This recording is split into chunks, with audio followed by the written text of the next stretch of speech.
Finally আমাদের school লাইফটা শেষ হয়ে গেল। যে যার মতো চলে যাবে, শুধু থেকে যাবে কাঠের বেঞ্চে লেখা সেই নামগুলো।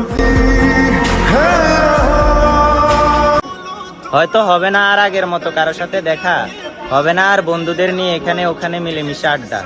22 পুরিয়ে 23, আমাদেরকে মানতেই হবে আমাদের এসএসসি বেচটাও আজ শেষ। Roll number 1, yes sir. Roll number 100, yes sir.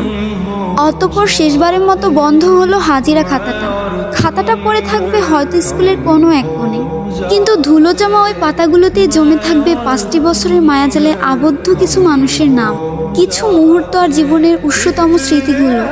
কোনো এক যাদের সাথে থাকলে আমি এক আকাশ পরিমাণ শান্তি পাই। ডিয়ার বেস্ট ফ্রেন্ড, তোদের সাথে এই সম্পর্কটা সারা জীবন ধরে রাখতে চাই। 5 বছরের বন্ধুত্ব, জানা অজানা কত গল্প, গড়ে ওঠা কত স্মৃতি। এরই মাঝে এসএসসি পরীক্ষা, বিদায় বন্ধুরা, ব্যাচ 2023।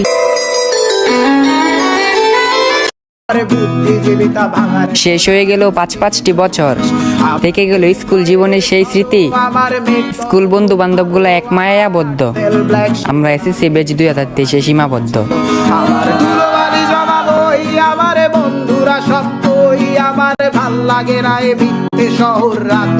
আমি প্রথম যেদিন হাই স্কুলে যাই সেদিন অনেক কান্না করছি যে আমি স্কুলে যাবো না, কিন্তু বাবার চিল্লানিতে স্কুলে যাওয়াই লাগলো। গিয়া দেখি স্কুলে, ওরে বাবা এত বড় বিল্ডিং। প্রথম কয়েকদিন গেছি শুধু স্কুলে বিল্ডিং দেখার জন্য, তারপর কিছু কিছু পোলাপানদের হাতে কথাবার্তা, অবশেষে এখন তারা আমার বন্ধু। অনেকটা মায়া জড়ে গেছি ওই বন্ধুগুলার প্রতি। কয়েকটা বছর পেরিয়ে গেল, তারপর চলে এলো বিদায় বেলা। ওই যে শুরুতেই বলেছিলাম স্কুলে যাবার সময় অনেক কান্না করছি, আর স্কুলের বিদায় বেলা বাড়িতে আসতে আসতে অনেক কিছু মনে করে চোখের পানি ফেলেছি। আনন্দ করছিলাম, মজা করছিলাম, প্রেম করছিলাম, বেশ এভাবে হয়ে গেল আমাদের স্কুল জীবন শেষ।